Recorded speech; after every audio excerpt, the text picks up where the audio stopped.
Web Rádio Fraternidade apresenta o programa Palavras para a Alma. Apresentação de Ana Tereza Camasmi. Escreva para o e-mail faleconosco@radiofraternidade.com.br e interaja com a apresentadora Ana Tereza.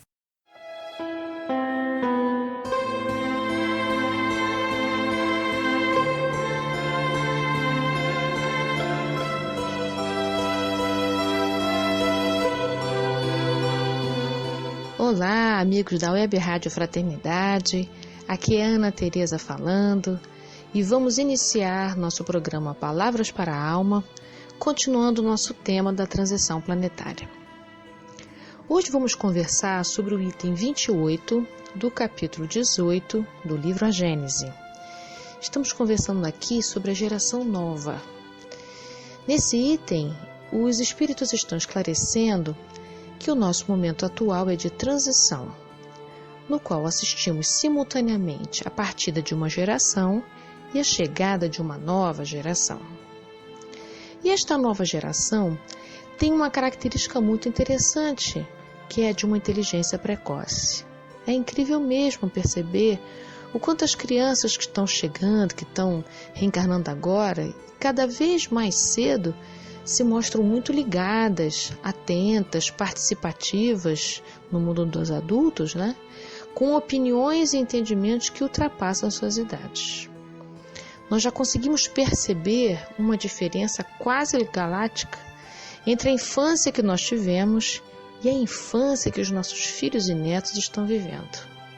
Essa distância nos deixa muitas vezes em dúvida sobre como proceder com eles, já que são necessidades tão diferentes. Se na época do nosso desenvolvimento da infância a aquisição de conhecimentos era o ponto central do processo educativo, a nossa tarefa hoje como educadores, diante destes novos corações reencarnantes, é a de proporcionar educação moral. Por isso, é necessário abrirmos espaços de reflexão para pensarmos juntos sobre novos projetos educativos que possam oferecer métodos mais adequados ao que nós estamos vivendo atualmente. Nossas crianças estão precisando de coisas muito diferentes, mas muito mesmo em relação ao que era necessário na nossa infância. Não é só uma questão de distância temporal.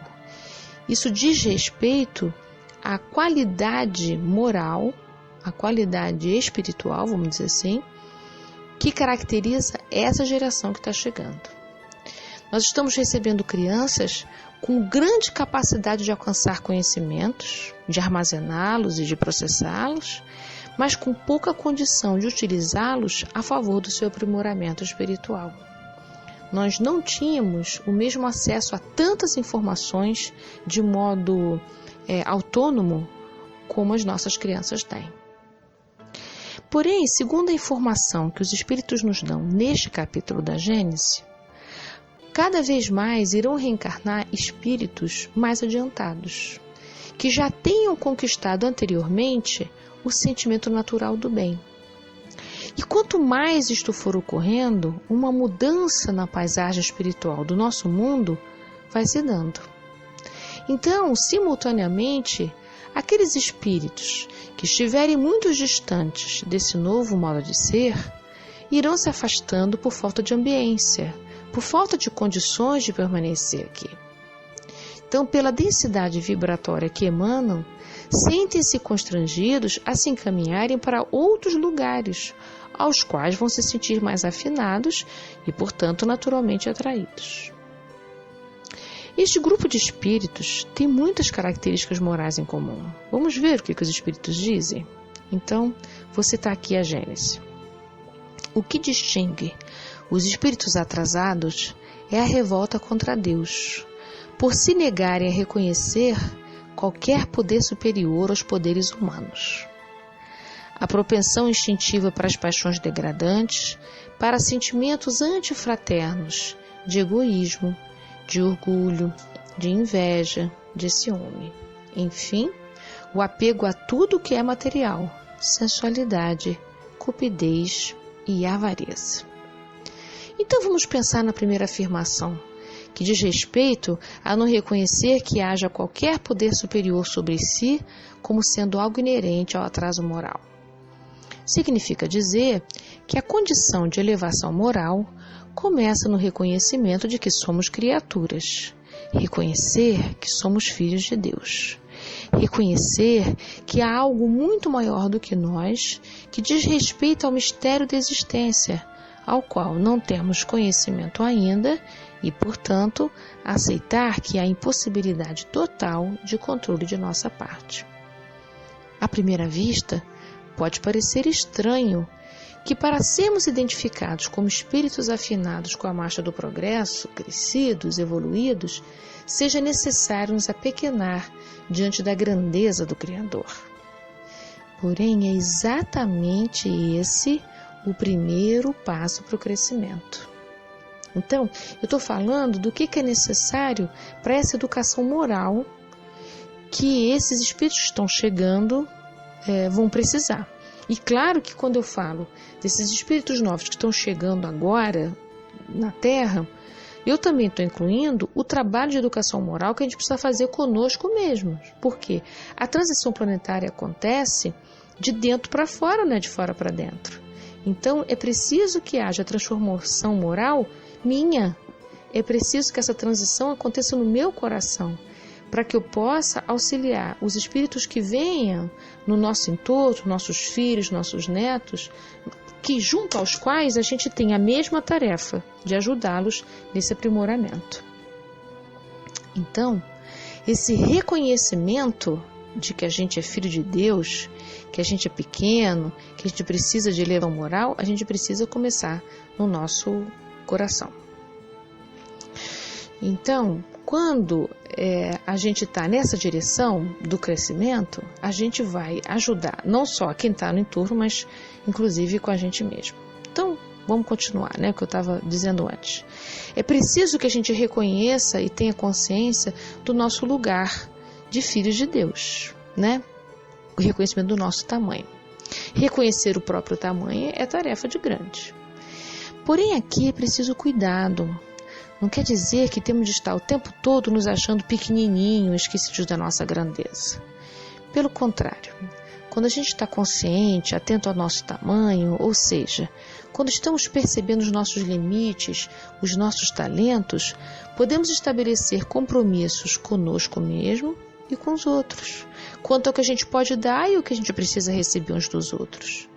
É nisso que consiste a nossa grandeza. Sem esse parâmetro, podemos fazer dois movimentos lesivos.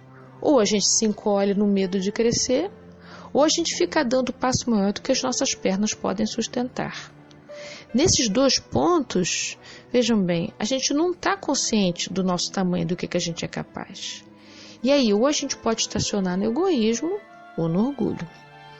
Essas duas defesas se apresentam todas as vezes em que a gente fica aprisionado na nossa pequenez sem vislumbrar a nossa grandeza. São também chamados de movimentos egóicos, porque não servem à nossa essência. Eles estão apenas a serviço da nossa imagem pessoal. Quando estamos assim, nós nos afastamos em muito da nossa essência divina.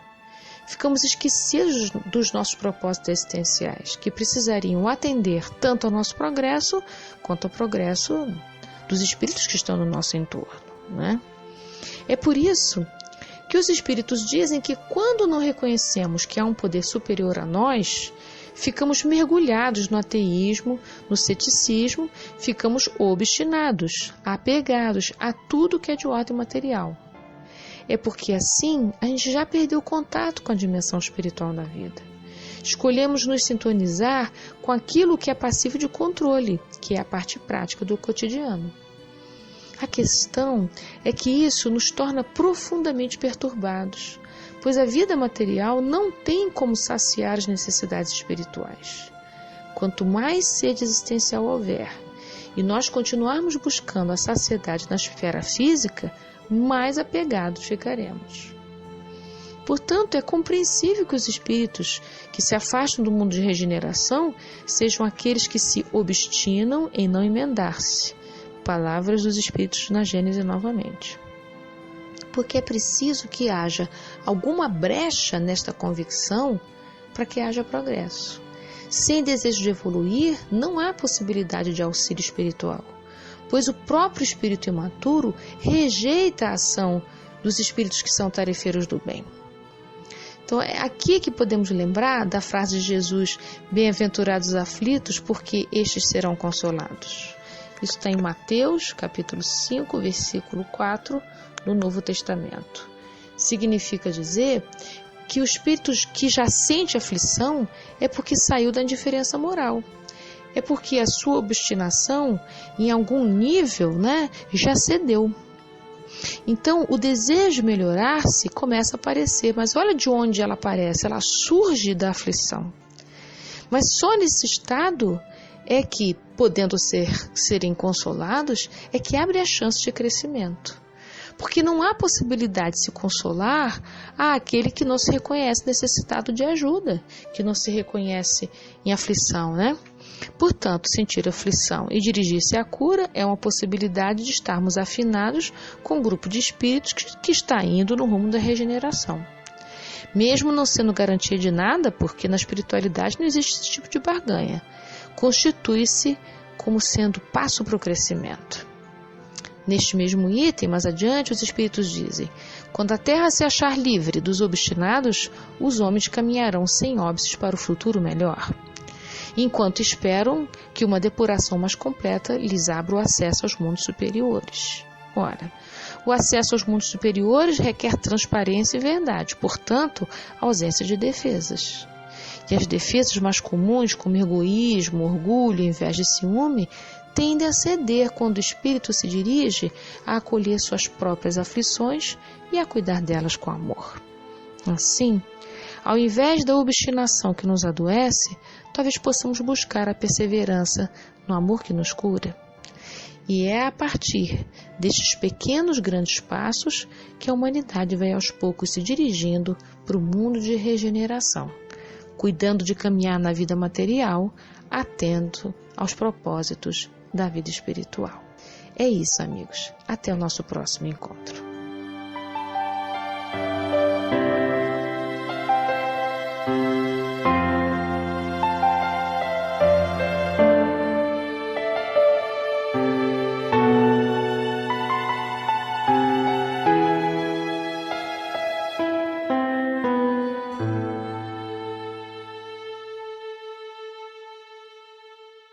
A Web Rádio Fraternidade apresentou o programa Palavras para a Alma. Apresentação de Ana Tereza Camasmi. Escreva para o e-mail faleconosco@radiofraternidade.com.br e interaja com a apresentadora Ana Tereza.